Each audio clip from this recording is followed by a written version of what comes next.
Eu que fico aqui à frente, tocando. Normalmente nós temos o privilégio de ver a face de todos no momento do louvor. E hoje, de forma atípica, a igreja estava tirando o louvor do fundo do coração. Que bênção! Que sejamos assim sempre. Que Deus possa realmente te incentivar a extrair, a tirar, a liberar o melhor louvor. Você possa entoar a Ele. Que bênção, glória a Deus. A igreja, de fato, ela está voltando em órbita. Por um período ela esteve meio fora de órbita, meio que desligada acerca de algumas coisas. Isso é importante. Por termos um Deus tremendo, um Deus maravilhoso, um Deus bondoso, compassivo, longânimo e assaz benigno. Esse é o motivo pelo qual estamos aqui. Vocês não concordam com isso?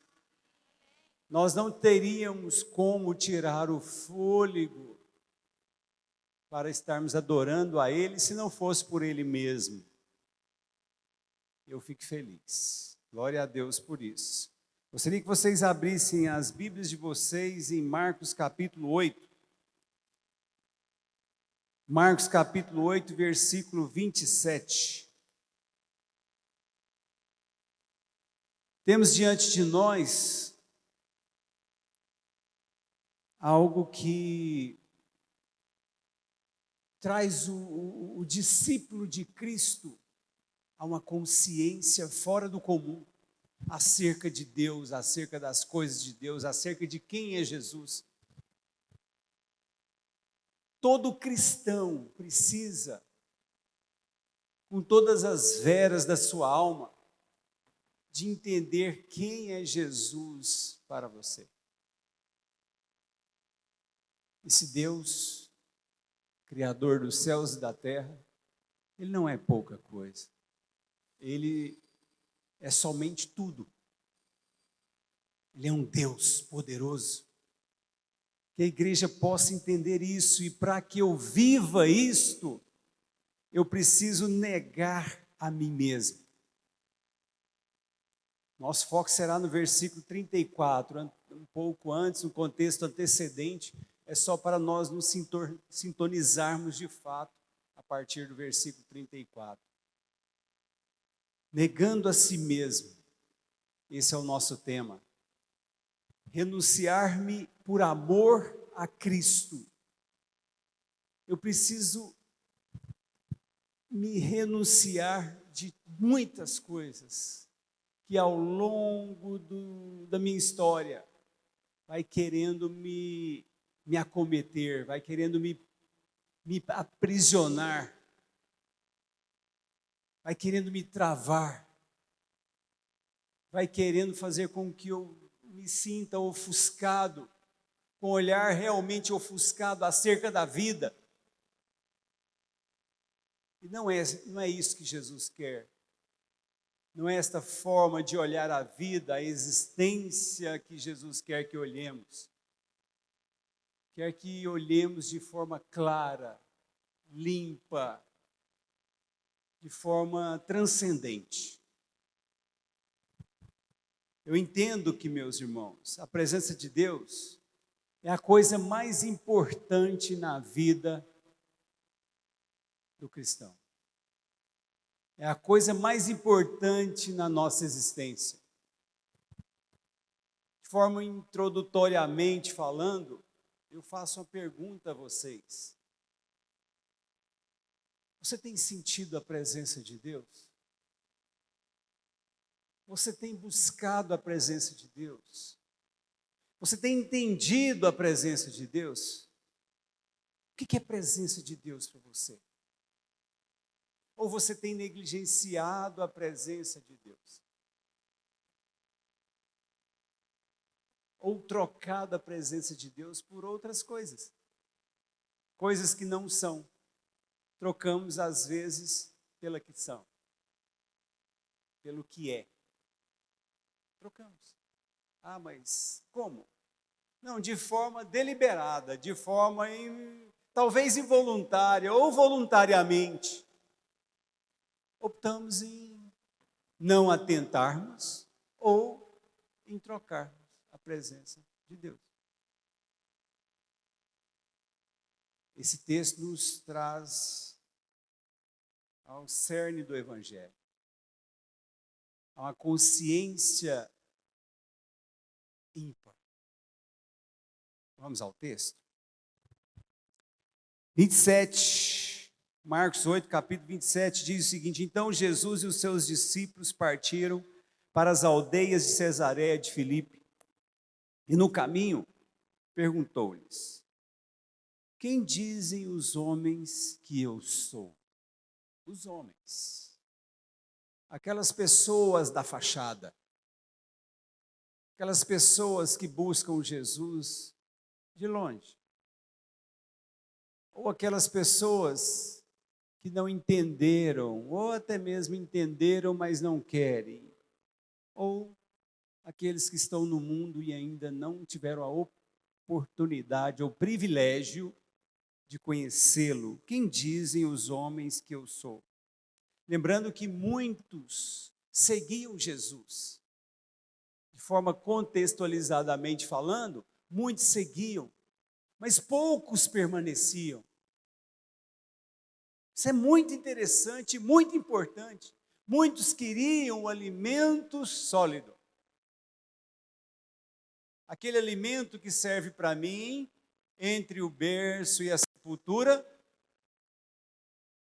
aquele alimento que fica estocado na despensa,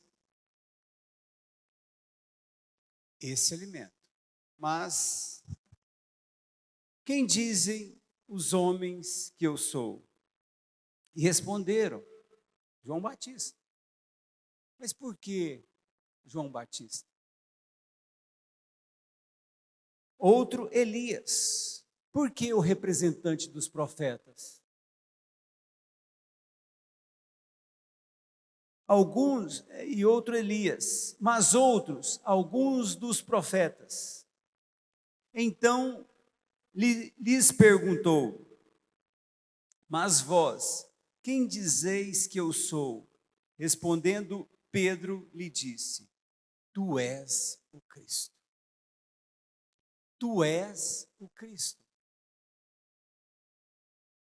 Advertiu-os Jesus de que a ninguém dissessem tal coisa a seu respeito. Jesus não tinha pressa. Jesus não queria que o que eles aprendiam no momento e de forma abrupta ou de forma sem consciência, de forma sem o amor intrínseco, que eles fossem espalhando. Aprendam de mim primeiro. Aprendam. Versículo 34. E convocando a multidão e juntamente os seus discípulos, lhes disse: se alguém quer vir após mim, a si mesmo se negue, toma a sua cruz e siga-me. Se alguém quer vir após mim, a si mesmo se negue, tome a sua cruz e siga-me. Quem quiser, pois, salvar a sua vida, perdê-la-á. Você quer ser um exclusivista? Você quer viver pela força do seu braço? Você quer realmente salvar a sua vida? Jesus está dizendo que se for por mim mesmo, eu já perdi. Quem quiser, pois, salvar a sua vida, perdê-la-á. A salvação não vem dos judeus, por um lado. Ela veio de Cristo. Ela vem de Deus. E quem perder a vida por causa de mim e do Evangelho, salvá-la-á. Mas que coisa é essa? Não é contradição. É loucura para os que se perdem. Simplesmente. Para aqueles que se perdem, o Evangelho de fato é loucura. Mas como assim? Como assim? E quem perder a vida por causa de mim e do evangelho, salvá-la-á? Agora, que aproveita o homem ganhar o mundo inteiro e perder a sua alma? Jesus responde. Que aproveita ao homem ganhar o mundo inteiro e perder a sua alma? O que você está querendo? Você quer viver uma vida de renúncia? Vivendo o transcendente de Deus? Eu digo transcendente é aquilo que foge da naturalidade. Transcendente é aquilo que desce lá do trono. Buscais, pois, as coisas lá do alto, aonde Cristo vive. Colossenses capítulo 3, versículo 1. É de lá que vem o socorro. O salmista Davi, ele não titubeava, Senhor, cria em mim um coração puro e renova em mim um espírito inabalável, Senhor. Não me lanças da tua presença e não retire de mim o teu espírito, porque ele é vida. O espírito é vida. Salmo 51, 10 em diante. Não retire de mim, Senhor, o teu espírito, mas para que isto aconteça, Senhor, eu me renuncio. Eu nego a mim mesmo errando. Não estou falando de erro. Não estou falando da natureza pecaminosa. Eu estou falando de quebrantamento. Eu estou falando de renúncia àquilo que não é, àquilo que não traz vida, àquilo que é morte. É disso que eu estou falando. Pelo Espírito. É disso.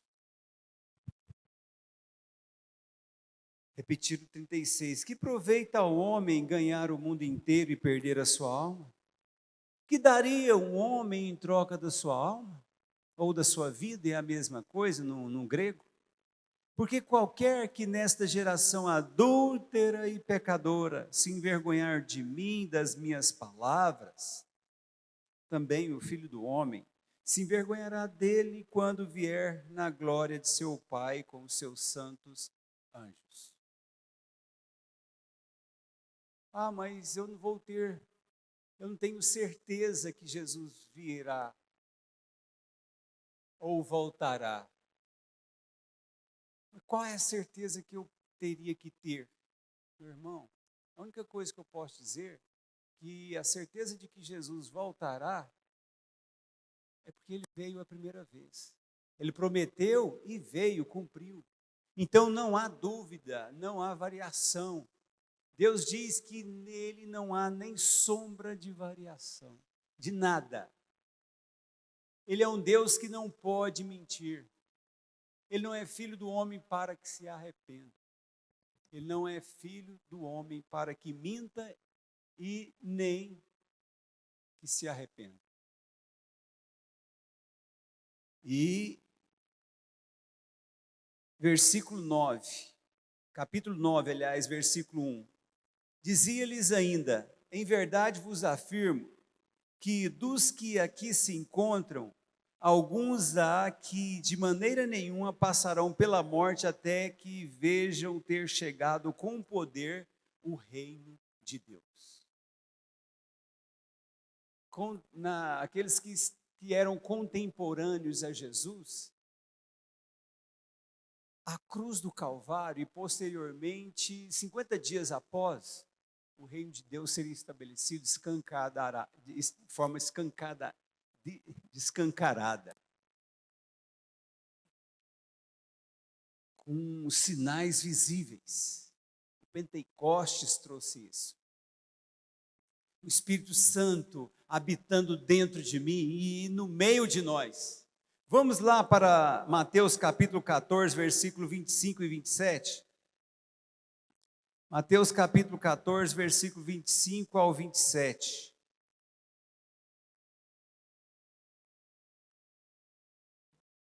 14, 25 ao 27 diz o seguinte: grandes multidões o acompanhavam e ele, voltando-se, lhes disse: se alguém vem a mim e não aborrece a pai e mãe e mulher e filhos, e irmãos e irmãs, e ainda a sua própria vida, não pode ser meu discípulo.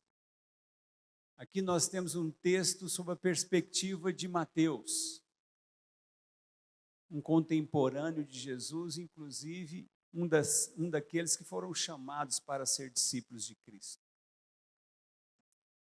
E qualquer que não tomar a sua cruz e vir após mim, não pode ser meu discípulo. Agora, se eu não sou discípulo de Cristo, de quem é que eu vou aprender a ser de Deus? Sendo que só dele pode vir as palavras de vida eterna.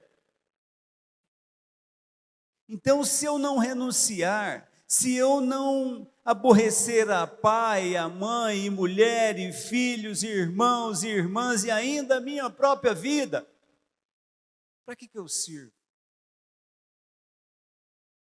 Eu não terei aquele que é emanente em mim.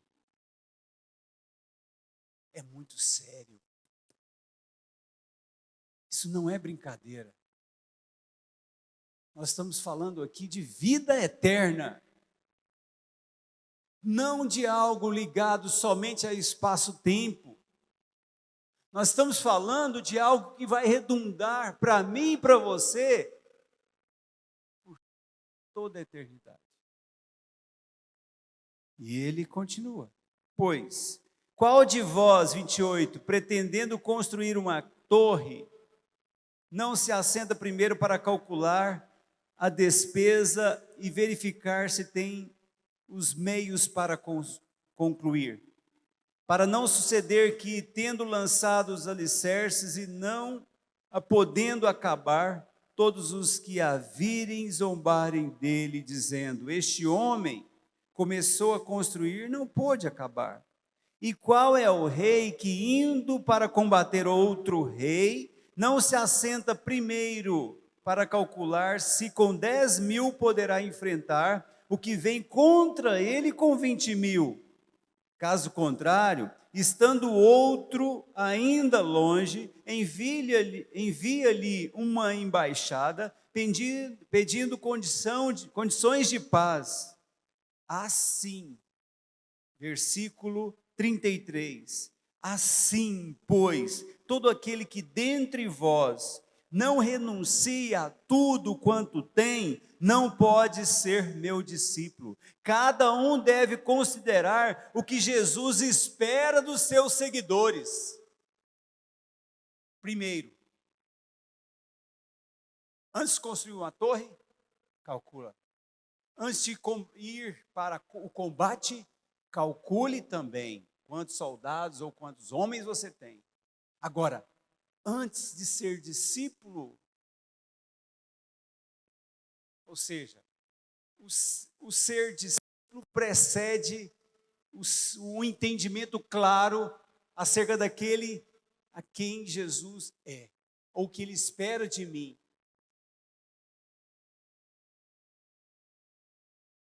O que Jesus espera de nós? Este texto traz claramente que, primeiro, para que eu tenha dele, eu preciso renunciar. Muitos querem só quando esgotam as alternativas. Muitos. Somente quando esgotam as alternativas que eles correm atrás da presença de Deus. Muitos só lembram de Deus quando está doendo. Só quando está doendo. A Bíblia, ela é muito clara acerca dos grandes homens, o que eles fizeram para ter a presença de Deus. Agora, presunçosamente, quando estão se achando, quando estão achando que é pela força do braço, quando diz eu posso, eu não preciso de Deus, jamais. jamais se dobram. Jamais. Ou talvez por algum tipo de concordância social. Aí sim, eu tenho Jesus, eu sou da igreja A, da igreja B. Só por concordância social. Mais nada. Só de fachada. Mas internamente, sepulcro caiado. E agora? Por que eu estou dizendo isso?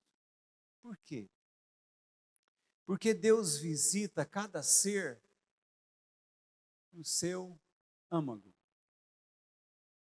no íntimo de cada um. Ele nos quebra, ou seja, Ele nos esquadrinha para saber qual de fato é a minha intenção, conforme Hebreus capítulo 4, versículo 12. Ele me esquadrinha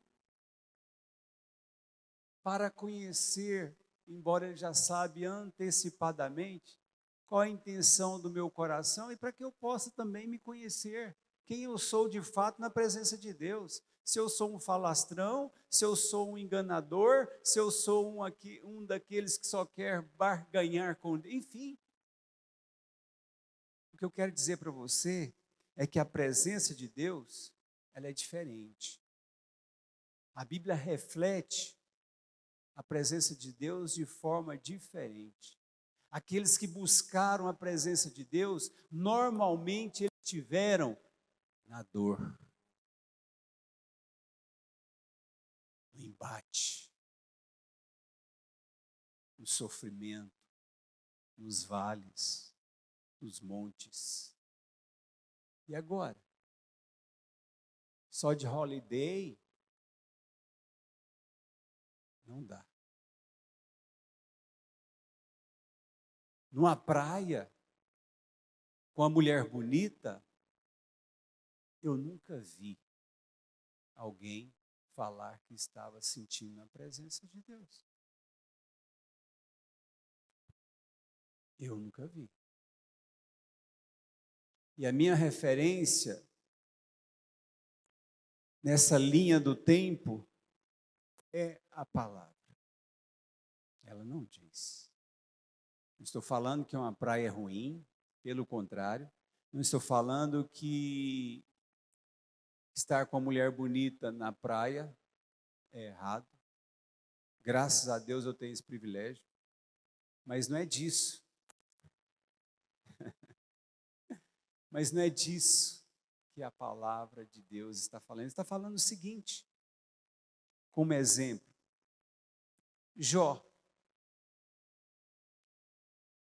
Jó, por um tempo, ele tinha Deus de ouvido, só de ouvir falar. Aí veio o caos, aí veio o peneiramento,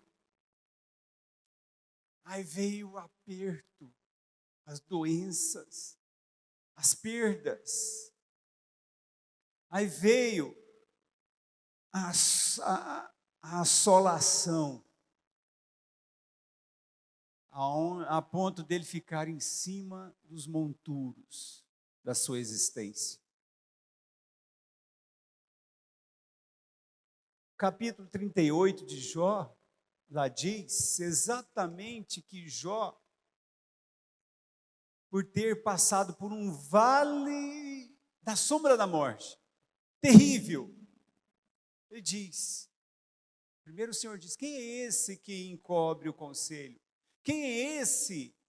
Jó, quem é você? Quem é você, Jó? Você viu o que eu fiz com as minhas próprias mãos? Você viu como eu fundei os alicerces da terra? Você sabe como é formado no ventre de uma mulher, em outras palavras, um ser? Ou seja, coisas grandiosas demais, você não sabe como que elas são criadas, em outras palavras. E Jó foi bombardeado Capítulo 38 todo bombardeado, 39, boa parte dele bombardeado com milhares de perguntas. E Deus questionando, e Deus questionando.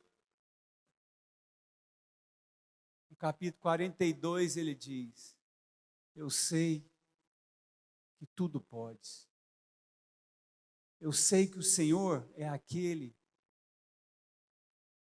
que é um Deus que pode fazer além daquilo que eu imaginei. E eu questionava o Senhor. Coisas maravilhosas demais é para mim. Antes, versículo 5, eu te conhecia só de ouvir falar, mas agora os meus olhos te veem. Eu me arrependo. No pó e na cinza. E Deus o abençoou de forma tremenda no vale. O outro é Abraão, com um cutelo na mão, levando seu filho para ser sacrificado no Monte Moriá, por causa da obediência. Deus pediu o seu próprio filho, e ele levou o seu filho em toda obediência. Capítulo 22 de Gênesis. Chegou a uma altura da caminhada que ele disse, avistando o monte, ele disse para os seus servos: fiquem aqui, eu vou no monte adorar o Senhor. Deus pediu o filho dele. Só Deus sabe como que ele estava naquela caminhada.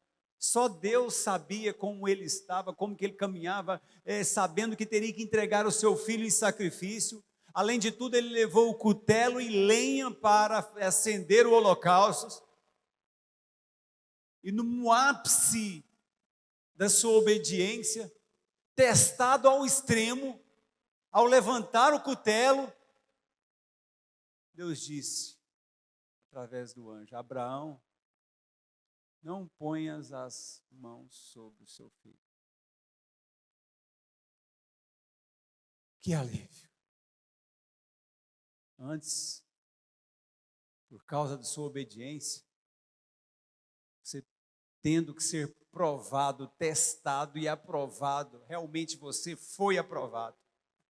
Antes você precisou passar por tudo para que você viesse a receber a aprovação. E agora? Que situação difícil é essa? Para que ele veja, sinta e viva a presença de Deus. Através da renúncia. Simplesmente. Jacó lutando com o anjo a noite inteirinha. Ele disse: Senhor, depois de ser desarticulado, ou ser ferido na coxa, depois disto, ele ainda queria: Senhor, eu quero a minha bênção, senão não vou largar o Senhor. Ele lutou a noite inteira, não foi numa praia. E agora?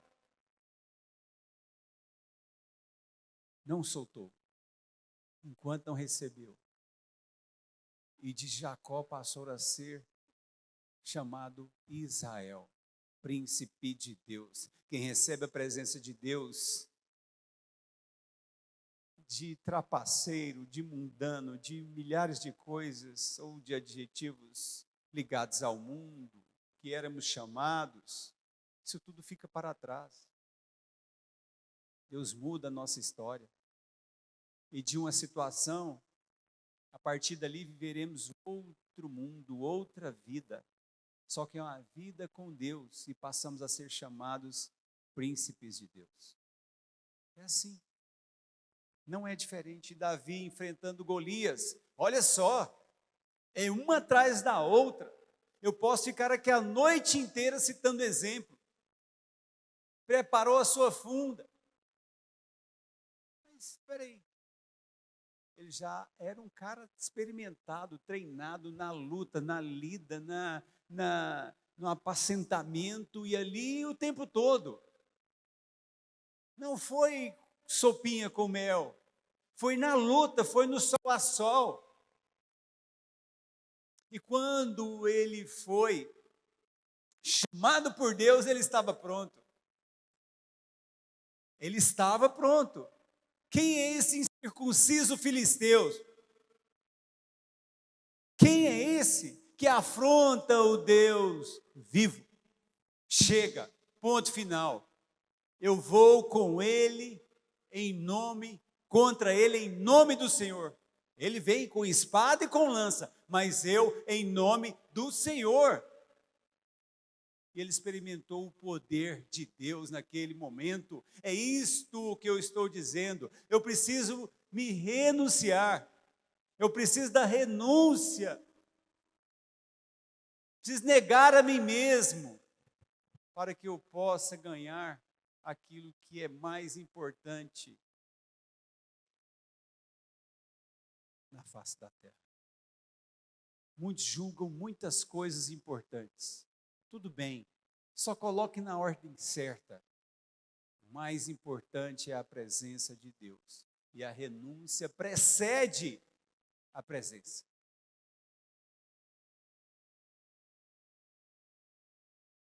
Quem quiser seguir após mim, a si mesmo se negue, tome a sua cruz e siga-me. Tomar a cruz significava exatamente quando um prisioneiro ou quando um daqueles prisioneiros eram de fato condenados, eles iriam sofrer a morte de cruz. Ele era obrigado a pegar a sua cruz, pesava mais, ou um madeiro, pesava mais ou menos 13 quilos, e carregar até o local da crucificação. A pergunta é: até quando eu tenho que me renunciar, tomar a cruz de Cristo e seguir Ele mesmo? Quando você estiver aqui, somente enquanto você estiver aqui debaixo do sol, vivendo aqui nessa terra. Isso não pode cessar, porque o diabo, o nosso adversário, como um leão que ruge, ele ruge buscando alguém que lhe possa tragar. E lembrando que tragar é engolir sem mastigar. Ele não tem dó e não tem piedade. Por isso eu preciso negar a mim mesmo, tomar a cruz de Cristo e segui-lo. A cruz de Cristo não é um fardo pesado. Mateus capítulo 11, versículo 28, é muito claro, que diz: vinde a mim todos os que estáis cansados e sobrecarregados, que eu vos aliviarei. Tomai sobre vós o meu jugo e aprendei de mim, que sou manso e humilde de coração, e achareis descanso para a vossa alma, porque o meu jugo é suave, o meu fardo é leve. Tomar a cruz de Cristo com Cristo é a melhor coisa. Não é peso. Nunca foi peso. Nunca vai ser peso para ninguém. Nunca. Eu pergunto a você, o que é negar a si mesmo à luz da palavra, à luz de Jesus? Eu tenho certeza que não tem nada a ver com nenhum entretenimento distraído. Não. Negar a cruz, ou negar a nós mesmos, se for com Jesus, é tenso até o fim. Ah, pastor, mas você está me amedrontando. Dá trégua para a sua carne para você ver se eu estou te amedrontando. Abra uma brechinha, você vai ver onde você vai parar. Abre. Não é o meu desejo, eu tenho certeza absoluta que também não é o desejo do Senhor. Então é tenso até o fim, é ficarmos atentos, vigilantes, sede sóbrios e vigilantes. Além de tudo, se for somente religião em mim, aí a história muda. Aí eu nunca viverei aquilo que é transcendente. A religião ele me remete para toda sorte de coisas. Toda sorte de coisas, menos para Cristo. Em tudo a religião cabe, em todas as parafernálias, menos em Cristo. E eu digo a você, muitos acham que tudo que Deus ama é o que está na Bíblia.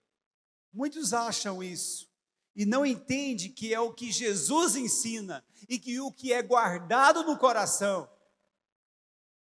Porque eu digo a você que os religiosos também não entendem que Deus não amou as famílias sendo destruídas e mortas, como que em batalhas do povo de Deus contra Jericó. Você acha que Deus amou aquelas famílias, aquele povo sendo destruídos em Jericó, aonde Deus pediu para exterminar todos? Só que ele, sendo presciente, ele sabia claramente que eles nunca se dobrariam. Quem se dobraria, que estava ali em Jericó, era Raabe e a sua família. Deus nunca foi incoerente. Se tivesse mais 2 ou 3 ali, além da família de Raabe, seriam salvos. Ele é soberano, onisciente, presente e potente. Ele é Deus, ele não é uma criança de berço. Ele não é nós, sou eu. Nunca foi. Ele é Deus. Ele é aquele que é emanente, subsiste nele mesmo, criou todas as coisas pela palavra do seu poder. Simplesmente. Deus não amou o dilúvio.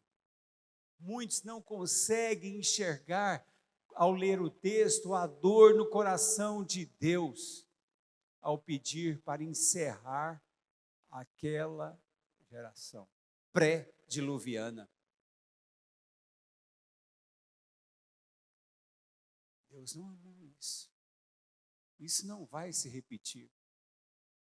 Serve para quê? Referência, aprendizado. É algo ligado à pedagogia de Cristo. Simples, simples. Nunca mais vai se repetir. Daquela forma, não. Daquela forma, não. Existem várias coisas escritas que jamais acontecerá outra vez. Ou vocês acham que Deus quer que outra pessoa leve seu filho para o monte para ser sacrificado?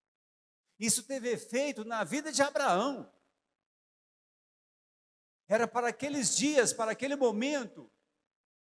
Era para que o pai da fé se estabelecesse e nos exemplificasse como é que chega ao ápice da entrega. Como que funciona o exercício da fé. É isso. Jamais você verá biblicamente Deus pedindo filho de alguém para ser queimado ou sacrificado no monte. Jamais. Jamais. Jamais. Esse ato foi contra toda a regra humana, toda a regra. Só teve lógica em Abraão, como já foi dito, que ouviu a voz de Deus e creu. Esse é o ponto do texto. Abraão ouviu a voz de Deus e creu. Quem quiser seguir após mim, a si mesmo se negue, toma sua cruz e siga-me. Ele renunciou a ele mesmo. Tomou a cruz de Cristo e seguiu o próprio Deus. É o que ele fez. É o que ele fez. Segundo ponto, precisamos entender quem é Jesus, o que Deus quer e o que ele não quer. Vamos voltar para o versículo 29 do capítulo 8 de Marcos.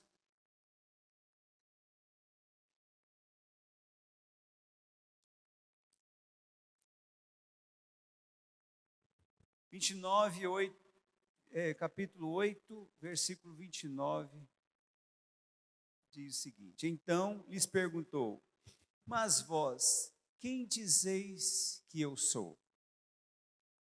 O capítulo, aquele texto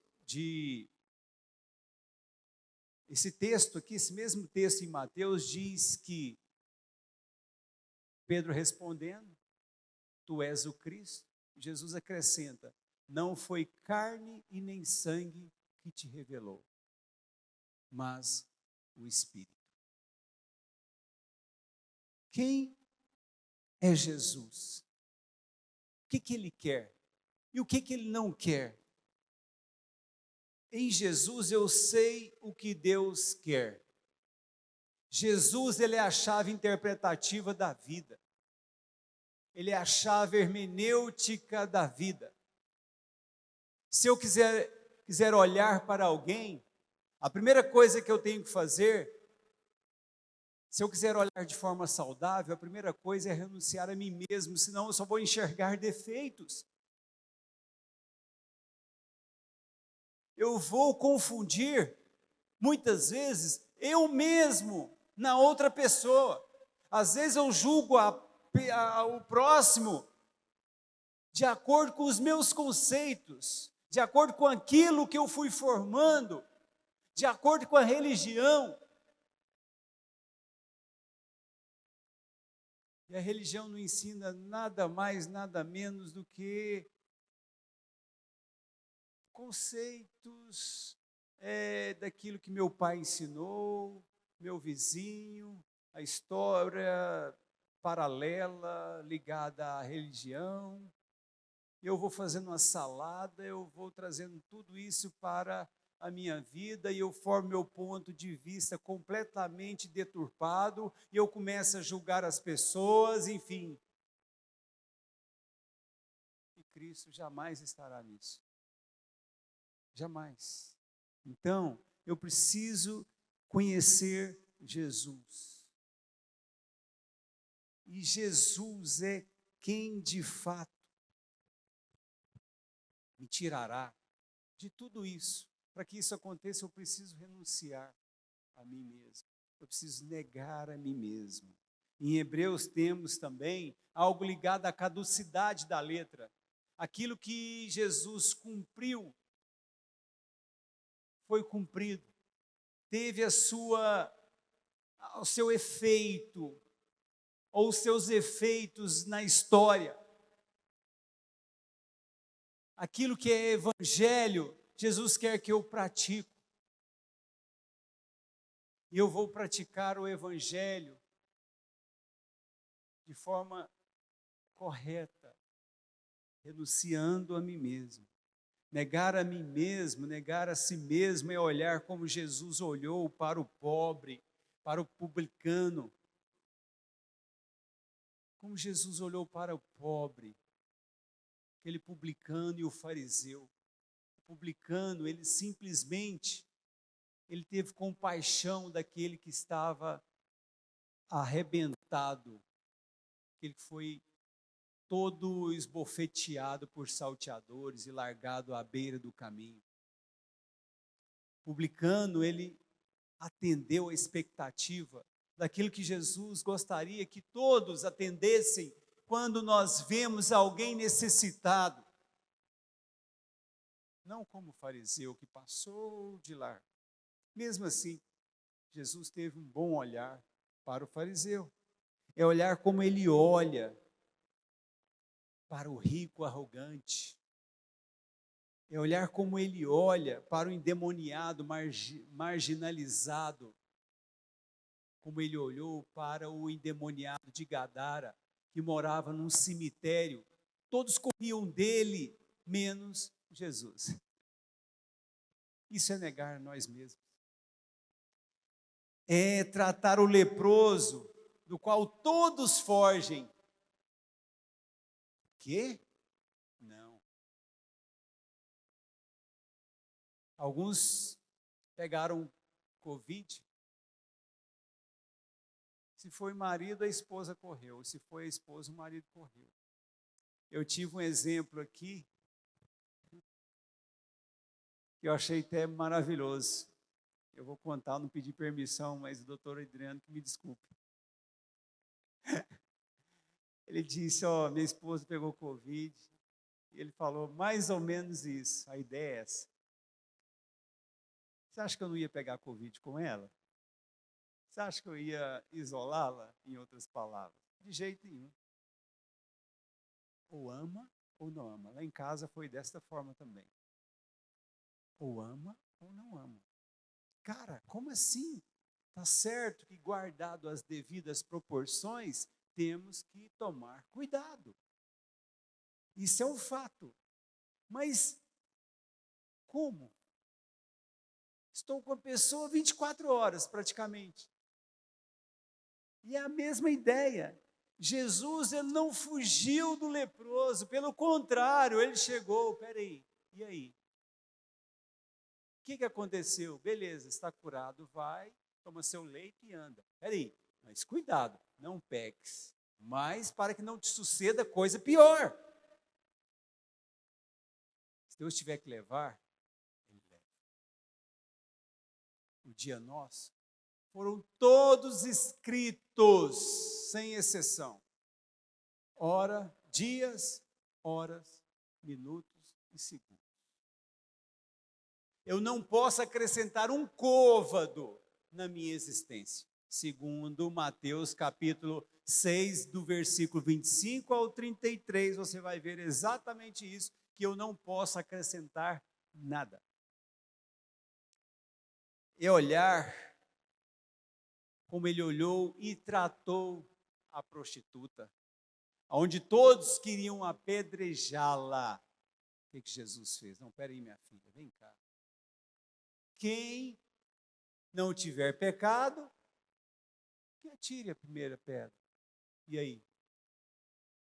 Jesus estava ali ensinando, meus irmãos, negarmos a nós mesmos. Nada mais do que isso. Jesus, eu já disse, é a chave interpretativa.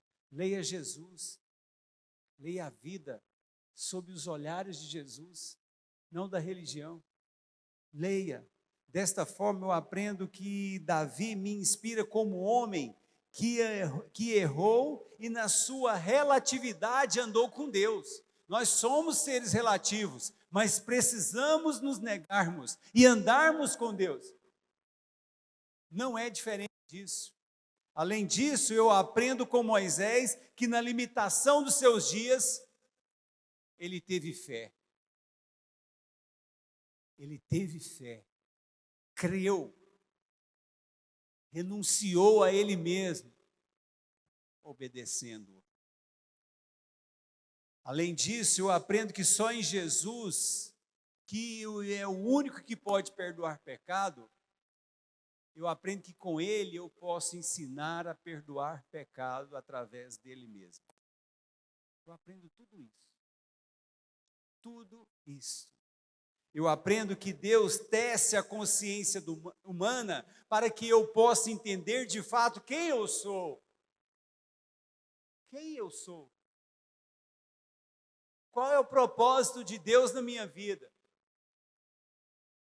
O que eu faço em prol do reino de Deus? E eu aprendo que religião está ligado a uma vida comportamentalista doentia. Doentia, e que nada pode me acrescentar, porque a porta do evangelho é estreita, porque vários seguem a vingança e não o perdão. A porta é estreita porque muitos seguem a cobiça e nunca a renúncia. Nunca a renúncia. Poucos seguem a renúncia. Porque muitos buscam o poder pelo poder, poucos têm o mesmo sentimento que houve também em Cristo Jesus, que abriu mão da sua glória e semelhante ao homem se esvaziou e se tornou servo. E agora, o que você vai fazer com esta palavra?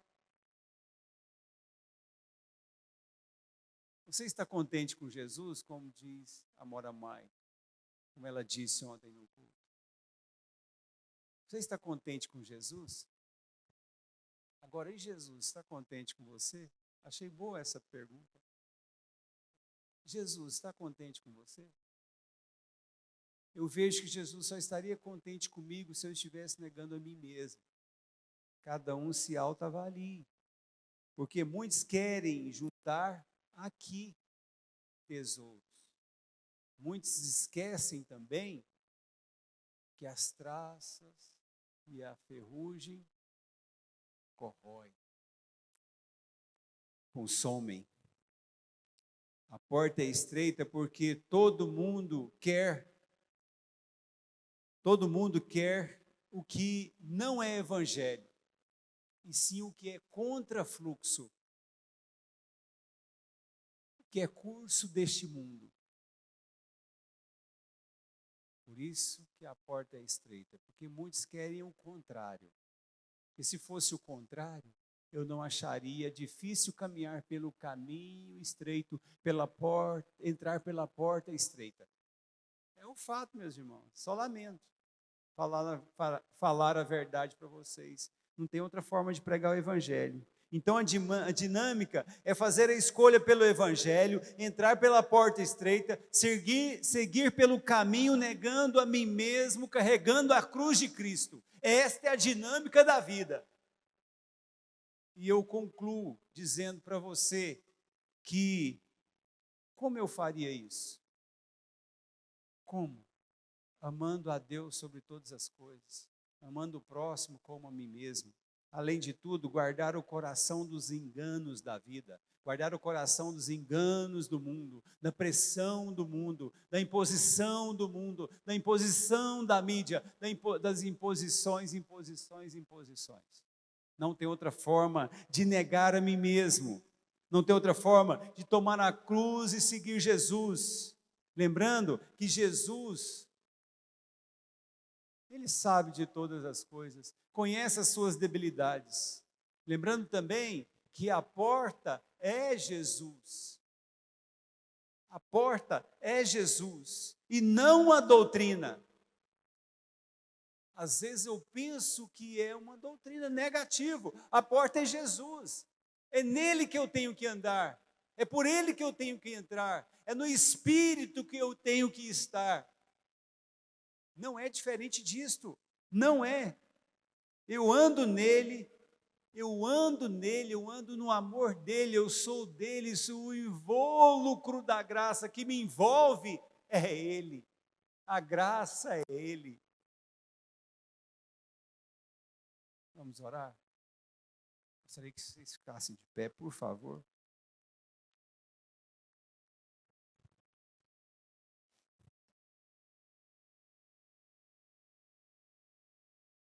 Pai Santo, te agradecemos em nome de Jesus pela tua palavra. Louvado seja o teu santo nome no nosso meio, Senhor. Como é bom estar em ti. Como é bom, ó Pai, entender que a renúncia nos aproxima de ti. Ajude-nos, ó Deus, nesta caminhada em que precisamos nos renunciarmos todos os dias a nós mesmos. Precisamos negar a nós mesmos, tomar a tua cruz e te seguir sempre, Pai. Sabemos, ó Deus, que todas as coisas cooperam para o bem daqueles que te amam. Antes de tudo, nós declaramos o nosso amor a ti. Diante disto, ó Pai, deste amor tremendo, nós te pedimos, nos ensina, ó Pai, nos ensina, ó Deus, a negar a nós mesmos, ó Pai, a tomar a nossa cruz e seguir a Ti de forma plena. Ajude-nos, ó Deus, nas nossas fraquezas, seja conosco, ó Pai, nas nossas debilidades. Ajude-nos, ó Deus, eu te peço para a glória do Senhor. Seja com cada um, em nome de Jesus. Amém.